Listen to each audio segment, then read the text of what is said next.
Hello again. Yeah, not a lot's changed. Yeah. Yeah, welcome to part 5, of P-47 build with the Razorback. On this video, I'll be going through some masking using mask oil, and then we'll be going straight into the main paint job. Just to let you know where we are at the moment, we are ready to go. Everything is masked and sorted, if you know what I mean. Molly is sat here with me. She's full of enthusiasm. And yeah, so without further ado, let's fire up the old compressor, stick the paint in the pot, and let's do it. Oh, got a mask first. Right, as you can see all over, you can see all the little silvery bits which I've put on. Literally, I've just shook up the micro mask bottle, and whatever's in the lid is what we're going to use. And a tiny bit of sponge, which you get from the Aries or whatever resin sets that we have. I've just ripped a little bit off, and literally just going to dip it in there. Got quite a bit on there, so with my glove, you just pull it around, spread it out a bit more, get a little bit more on, and stick it on. And once you're happy with what you got, all I'm going to do now is just dab it around, especially around the crew, venture onto the actual aircraft, and getting in and getting out, but keeping that sort of like angle or like that, not sort of like that, but that way, if you know what I mean. Just do a tiny bit more. Thing is, it's hard to distinguish how much you've put on, and again, I think the philosophy of less is more sort of like goes with this one as well. So I'm just going to put a tiny tab mark on there, and a little bit more just on there. And again, if you're not happy with it, then all you need to do is go over it again with your base colour. So there's no sort of like, oh bugger, I'm gonna have to strip the whole thing down again. No, you just go back with your colour.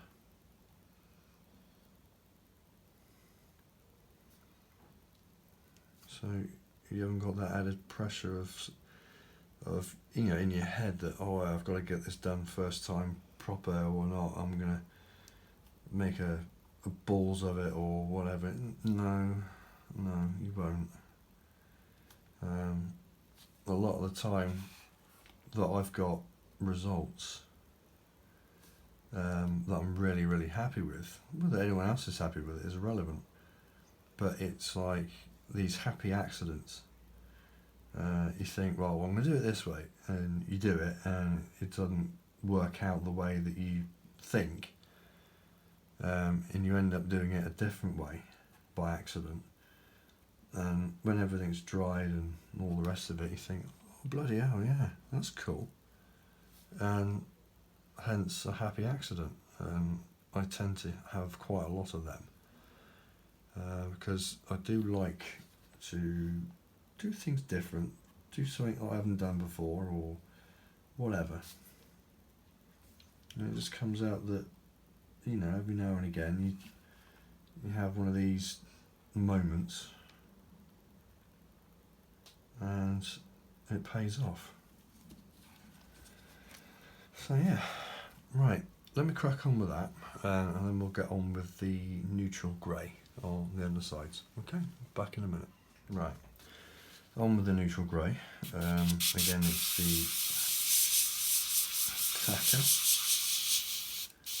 and literally all I'm doing is tiny little circles and just working it all the way in.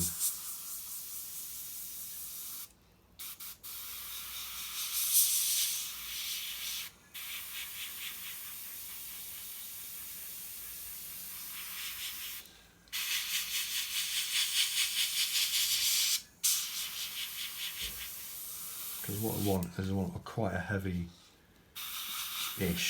sort of like weathering, and I'm going to get that because I've still got some of the white on this side and the darker grey on that, so it is going to give me a bit of a different variation in colour of the grey.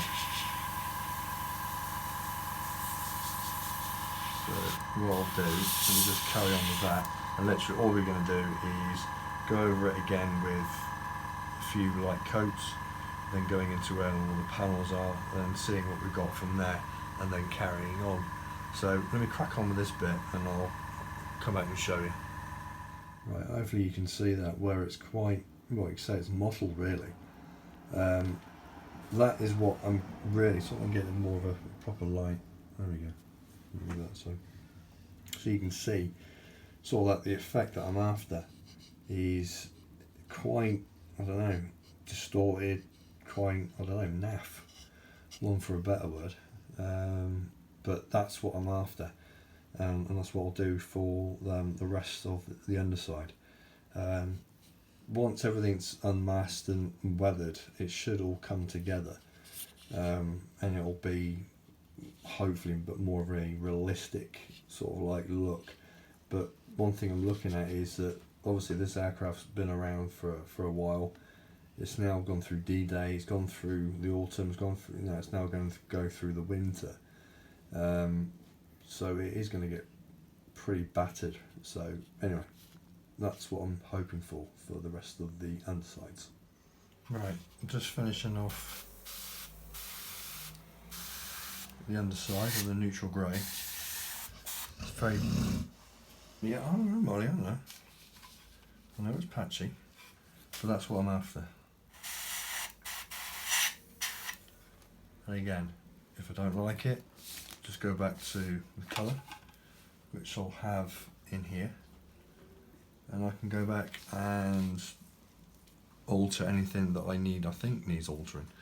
Anyway, I've done everything else that I need to do. In fact, no I don't. I'll do the rear wheel. I'll do that now.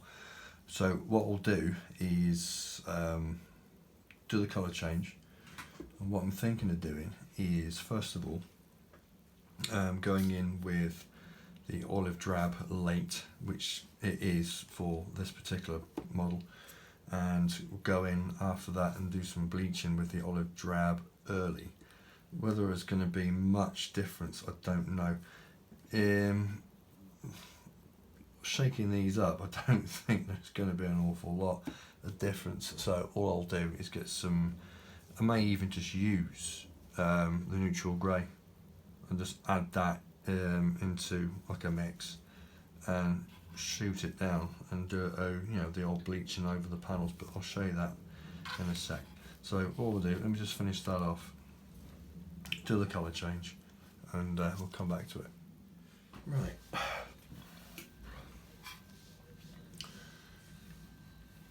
Get on with the olive drab now.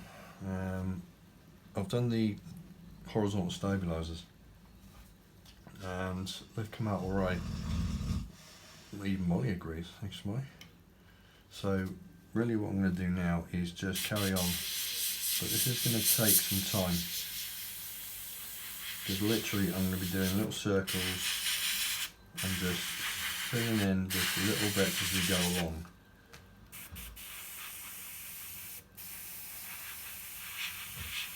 Now some would prefer just to go all like this, and that's absolutely fine, absolutely. But what I'm trying to do is just trying to make it really quite uneven. Oh, sorry, let's just get that completely off. Into a point where it's really quite mottled, and then I can sort of like go back again and just check. And yeah, it is a lengthy process this. Some people think, oh, sod that, I'm not spending hours and hours and hours doing this. Well, you won't be doing it for hours and hours, I can guarantee you, because it is little quick bursts here, there and everywhere. And once you've got sort of like enough coverage, what you do is you just go over it with light coats. So all of the black, all of the grey, all of the silver is covered at some point with the olive drab. Now just take for instance that I'm happy with that little part of the wing. So all I would do now is just up the paint just a tad, not too much. Right. And just literally from a distance, just go in and do a very light coat all over. You can probably see it's not made that much difference. Exactly, that's exactly what I want. I don't want it to be like flooded, so I've got no room for manoeuvre. I can't sort of like do anything else with it. I would have to sort of like, not completely start again, but I don't know, I would have to re-pre-shade it and all the rest of it, and that's not what I want. So it is, you get so far and then just leave it, okay? There, up to the wind again.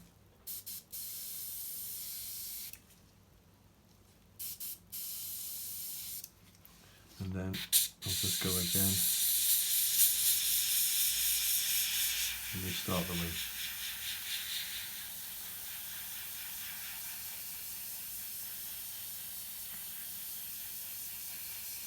And that is all I'm going to do for the entirety of it. So I'll come back every now and again and I'll show you where I'm up to. Okay. Right, really starting to crack on with it now. I've kept the same order of march as it were. When we're coming down to the main paint of olive drab, it is just like little circles, all that kind of stuff, and it is still quite patchy. So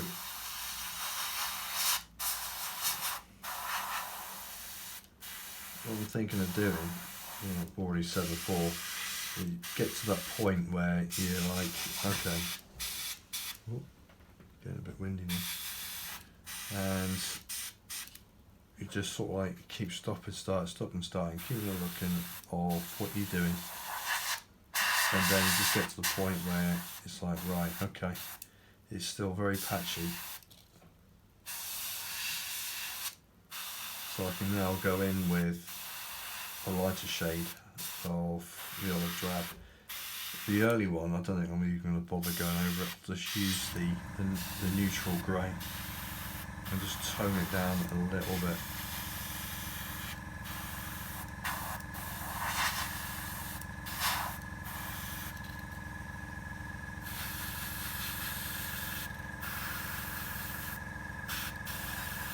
Now a lot of you that are watching this, if there is anybody watching this, you may think, like I've mentioned before, hey, bugger that, I'm not piddling about and doing this. Yeah, it is time consuming, and yeah, you could be doing something else, but if you really want something different and sort of like a look of, what you might see, I'm not saying you do, but what you might see in like a, periodic film or a picture or something like that, you're thinking, wow, how do you do that?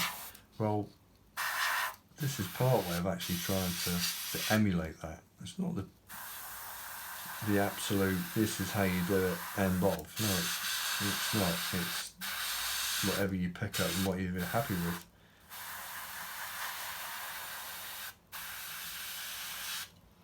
But for me, I'm just happy just doing this. You happy, Molly? Yeah? No, alright. Jury's still out on that one.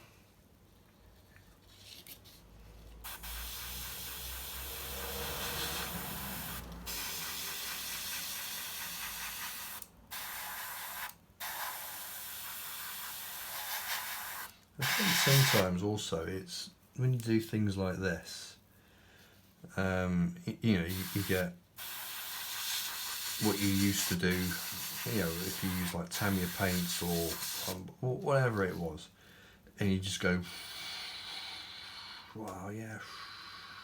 And it was all nice and even, and you think, oh, you know, that's cool, that's what you wanted, and all the rest of it. And then you get to the point where you want to sort of like weather your models a little bit more. You know, not to into its life, but you know, to say it's, you know, it's seen some action, it's done, you know, a few ground attacks, you know, it's done its stint, you know, protecting bombers and all the rest of it. And I think a lot of it, people don't want to do this or do it this way or change the way that they do it. It's because they're afraid of doing it, because they don't want to muck it all up. Well, if you can get through the point where, you know, the fear of failure, and that's what people look at, it's failure, and it's not failure at all. It's a question of, right, okay, I've done that, now what can I have done to improve it, or what can I have done differently to get another result. I think the human race, what we're very good at is just putting things in a negative way, like, well, you've done that wrong, or, you know, you could have done better. And at the end of the day, it should be more, right, okay, what could I have done different? Is there a reason that, you know, it came out like it did? And then remedy it, instead of, like, you know, nurturing the fact that you're a complete failure and everyone's going to laugh at your work. And it's not right, and it's, you know, it shouldn't be that way. Never be afraid to do something different. Now, I might be doing this, and at the end of it, you think, oh, right, okay, that's fine. It doesn't worry me. Yeah, it's just one of them things, isn't it?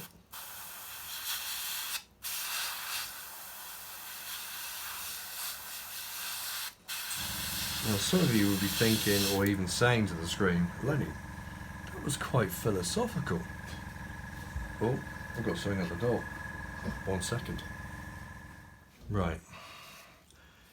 Yeah, got delivery, we've got post. It's to do with double glazing. Thanks, Royal Mail. What was I saying? Oh yeah. So you may sort of thought, say, hey, Lenny, you're very philosophical. And some of you are thinking, or you're just saying to the screens, God, Lenny, you don't have to talk some crap, don't you? Well, I think you're both right. Anyway, I'm going to crack on with this now.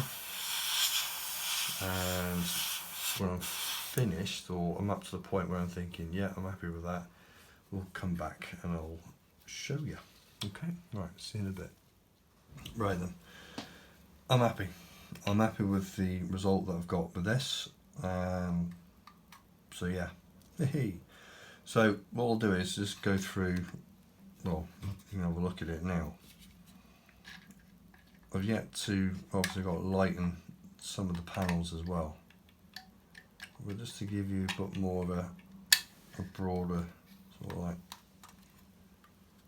look.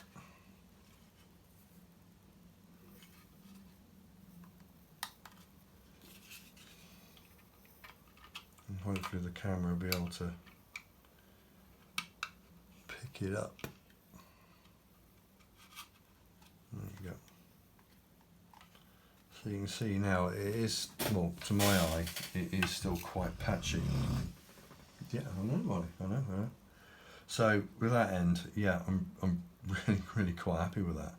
So yeah, it's olive drab. Oh.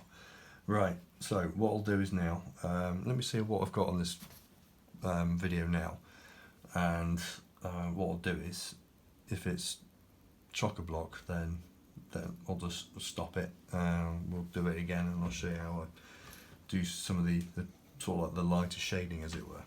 Okie doke. Right, okay. Right, catch you in a bit. Yeah, well, that was 20 minutes. I don't want to kick the arse out of it. So yeah, plus I think there's a bit of a storm coming as well.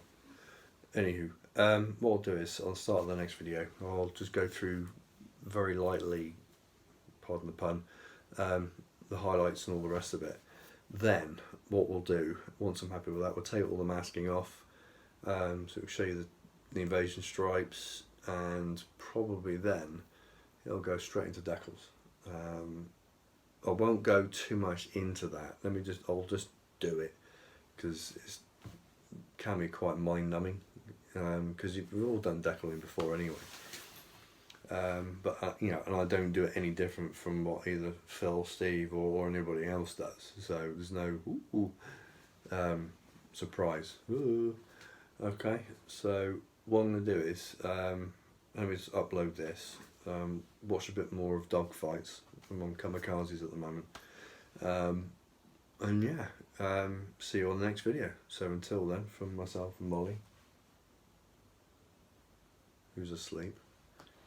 Go figure. And yeah, we'll catch you on the next video. Okay, so until then, happy modelling. Hope your builds are going well. And yeah, I'll see you very, very shortly. Okay, take care. Ta-da.